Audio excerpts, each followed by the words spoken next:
Video games were a fantastic excuse to spend $35 to $50 on 3 cards that weren't actually very good, but you had them and the other kids didn't, and that's what mattered. Sure, there would occasionally be a mistake and you'd get Harpy's Feather Duster in there or something else useful, but most of us wore our unplayable Valkyrion the Magnet Warriors and Harpy's Pet Dragons on our sleeves with pride. Yu-Gi-Oh! The Falsebound Kingdom was no different, giving players access to Metal Zoa without the actual means of summoning him, and the almighty Goblin Fan. And this pride in useless cards was carried worldwide. Wait, the Spanish version had Sinister Serpent? What the fuck? In addition to 3 worthless cards, the Yu-Gi-Oh! The Falsebound Kingdom booster pack also contained a complimentary video game. Instead of the card game you'd expect, it was an odd, real-time strategy game combined with a turn-based RPG.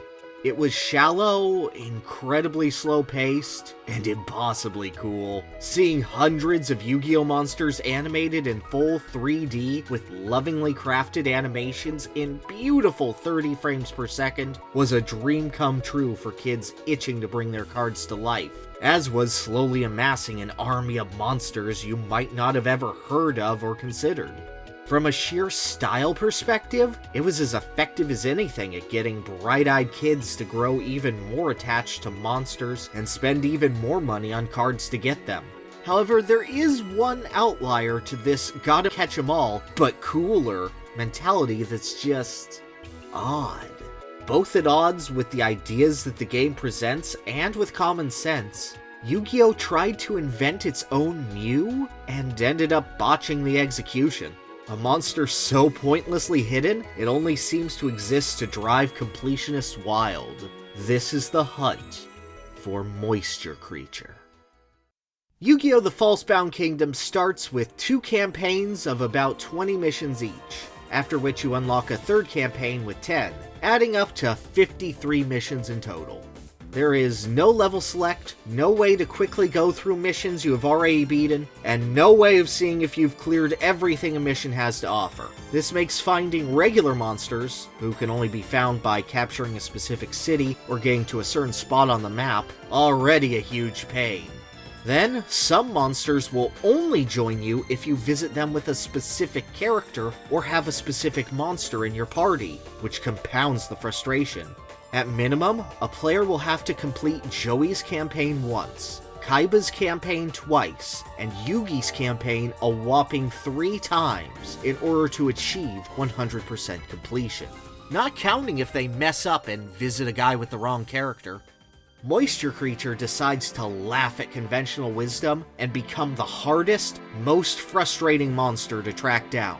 It appears in the 7th mission of Kaiba's campaign, Sever the Supply Line, on a unique map that no other mission shares. The terrain is simple.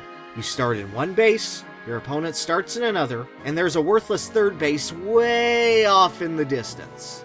Normally, capturing empty bases that hold no tactical advantage is a good way to pick up monsters, but capturing Swite does nothing but reward the player with an obligatory gold bonus. Furthermore, there's a monster encounter just east of the player's starting area. Very easy to run into without even trying, especially if you're using a larger monster. Unless a level specifically says, hey, a lot of monsters around here, might want to explore a little, wink wink nudge nudge. Typically, only 1 monster encounter will appear per stage, so already Moisture Creature is breaking convention. But let's take this to the next level. Moisture Creature appears in the top right of the map, east of Swite. Alright, that's not too bad, a bit of a jerk move having 2 monsters in one level, but not terrible, I've seen that before. You can only recruit it with Kaiba, since Moisture Creature has specific dialogue for encountering him. Less good, this entire level is an enemy rush, and Kaiba gives all monsters under him a statistical advantage far superior to every other character the player has access to, making him better for combat instead. But here's the real kicker.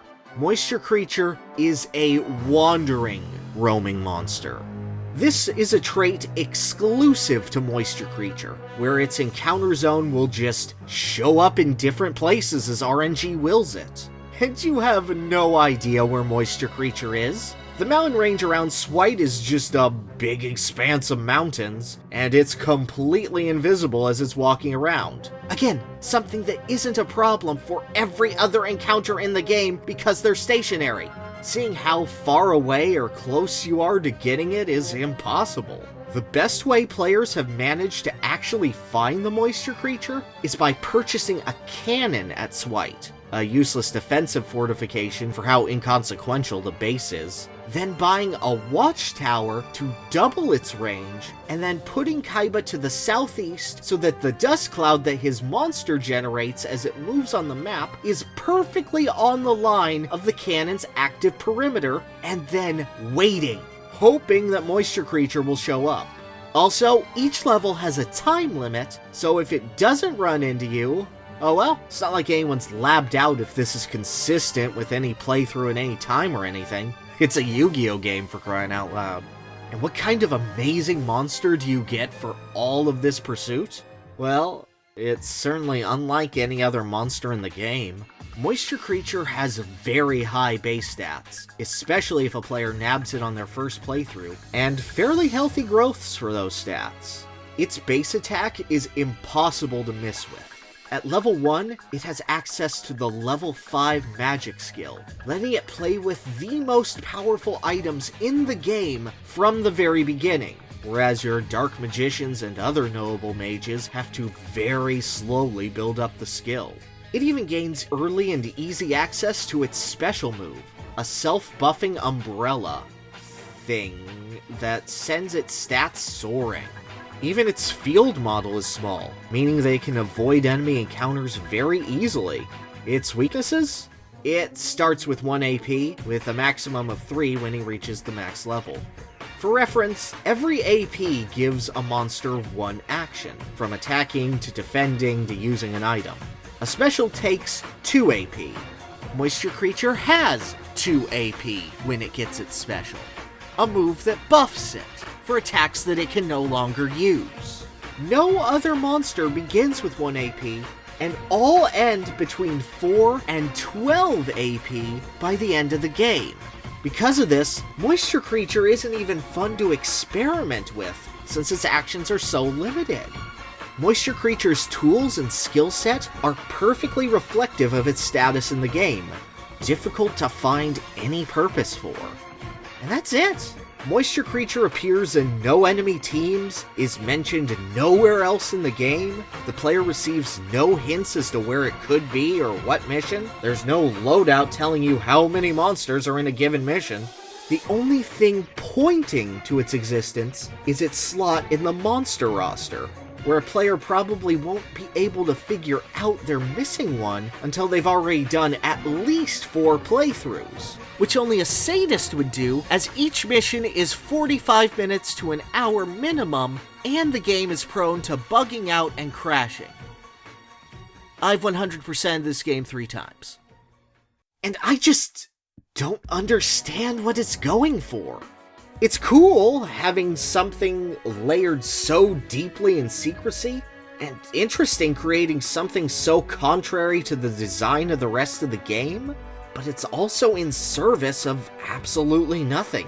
Because of the lack of mission select, it'll only serve to upset completionists that already went through the game whether they look up a guide or not. It doesn't work as a kneel with the crystal so a whirlwind takes you to a new area cryptic puzzle, as there are absolutely no hints to its existence, even bad ones. And it doesn't work as a Mew-like secret to be kept in schoolyard whispers, as the fact that it has a number in the monster index makes it less of a super secret bonus and more of a frustratingly difficult to attain piece of equipment. It doesn't satisfy the qualifications of a monster collection goal or a super hidden bonus party member, as it's just not good enough to stand out. Moisture Creature certainly is game design, but I can't tell you what it's going for, or even if it's necessarily a badly designed secret. Whether the idea of Moisture Creature fails inherently, or if the mechanics of the game fail the idea of Moisture Creature.